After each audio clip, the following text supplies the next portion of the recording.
Comme promis, je vous ai fait une petite vidéo pour vous rappeler le fonctionnement de la division. J'ai choisi comme exemple 467 divisé par 3.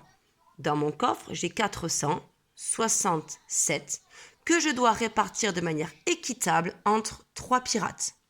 Équitable et maximal, ça veut dire que je dois pouvoir donner le maximum à chaque pirate de manière à ce que chacun ait exactement la même somme d'argent.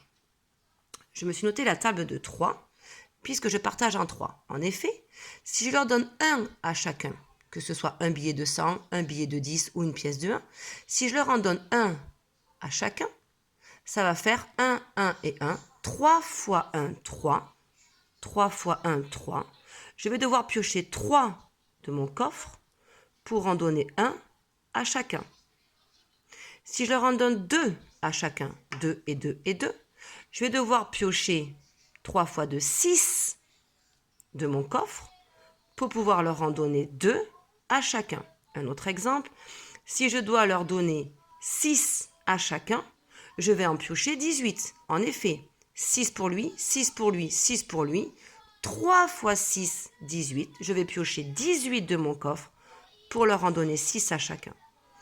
Je rappelle qu'ici, c'est notre compta du coffre. Au fur et à mesure, je note combien j'enlève, combien il me reste, combien j'enlève, combien il me reste, combien j'enlève, combien il me reste. Ici, c'est la compta pour un pirate. Les autres auront la même somme, mais ici, je note combien a un pirate. On va donc commencer. J'ai 4 billets de 100. En effet, 4 centaines. Si je leur en donne 1 à chacun, j'en utilise 3. Si je leur en donne 2 à chacun, j'en utilise 6. J'en ai que 4. Je ne peux pas en utiliser 6. Le maximum que je peux utiliser, c'est 3, ce qui me fera 1 à chacun. Je vais donc en enlever 3 de mon coffre pour leur en donner 1 à chacun. J'en enlève 3 de mon coffre pour leur en donner 1 à chacun. Et dans mon coffre, on fait le compte, il m'en reste 1. En effet, 4 moins 3 reste 1. Maintenant, je vais m'occuper des billets de 10. Ça veut dire que mon billet de 100, je vais l'échanger contre 10 billets de 10. Je travaille maintenant à la dizaine. Ici, on peut le cacher si vous voulez. On travaille à la centaine, puis à la dizaine, puis à l'unité. Pour ceux qui ont besoin, vous pouvez vous mettre un cache pour faire coulisser au fur et à mesure à quel niveau de numération vous travaillez. Je me retrouve donc avec 10 plus les 6 que j'avais, 16 billets de 10. Je descends les 6 pour dire que je m'en occupe aussi, d'accord ? J'ai donc 16 billets de 10. Un billet de 100 devient 10 billets de 10 plus les 6 que j'avais, 16 billets de 10. J'ai 16 billets de 10. Je regarde ma table de multiplication. Si j'en utilise 3, j'en donne 1 à chacun. Si j'en donne 2 à chacun, j'en utilise 6. Si j'en donne 3 à chacun, j'en utilise 9. Blablabla. Hop. Si j'en donne 5 à chacun, j'en utilise 15. Si j'en donne 6 à chacun, j'en utilise 18. 18, c'est trop. Le maximum que je peux faire, c'est 15, puisque je n'en ai que 16. Ce qui veut dire qu'en utilisant 15, je vais leur en donner 5 à chacun. Je me le marque. J'en utilise 15 pour pouvoir en donner 5 à chacun. J'en utilise 15 pour pouvoir en donner 5 à chacun. On peut suivre ici 1, 2, 3, 4, 5 billets de 10 pour lui. On vérifie comme ça en même temps. 1, 2, 3, 4, 5 billets de 10 pour lui. Et 5 billets de 10 pour lui. Très bien. Il me reste bien un billet de 10. En effet, 16 moins 15, il m'en reste 1. Maintenant, je vais travailler à l'unité. Ce billet de 10, je vais donc l'échanger contre 10 pièces de 1. Je me retrouve donc avec 10 plus les 7 que j'avais. 17 pièces de 1. Et je regarde ma table de 3.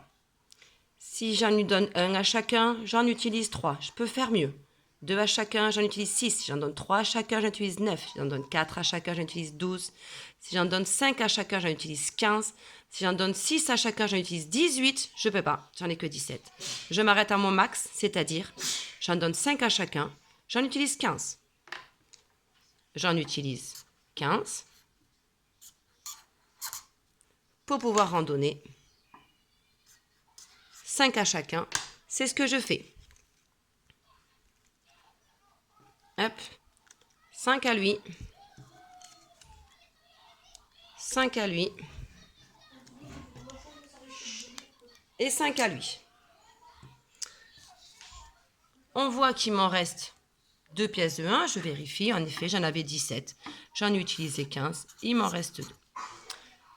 J'ai fini ma division, puisque je ne peux plus rien faire de ces 2 pièces, puisqu'ils sont 3, et je marque mon résultat.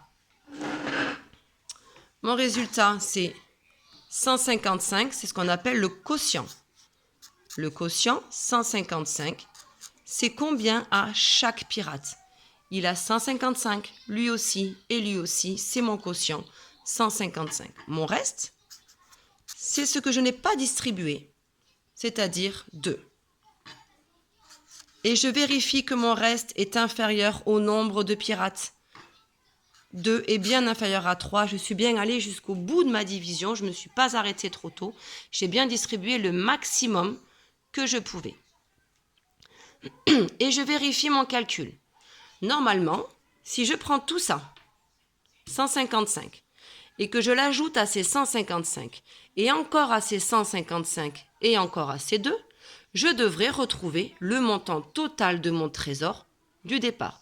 Donc en effet, si j'ajoute ces 2 et ces 155, et encore 155, et encore 155, autrement dit, 3 fois 155 plus les 2 qui me restent, je devrais retrouver les 467 du départ. Sinon, c'est que je me suis trompée. J'ai perdu une pièce quelque part, il y en a une qui est tombée sous la table ou autre. Donc, mon opération, c'est 467. Je vérifie que ce soit bien égal à 3 fois 155 plus mon reste, c'est-à-dire 2. Tac.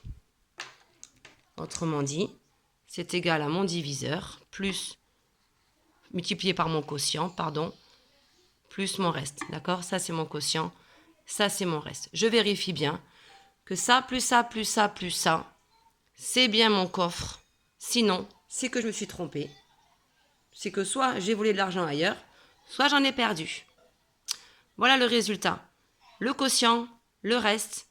Je vérifie que le montant du départ, 467, est bien égal à 3 fois mon quotient plus mon reste. Et voilà un modèle de division. Bonne journée à tous!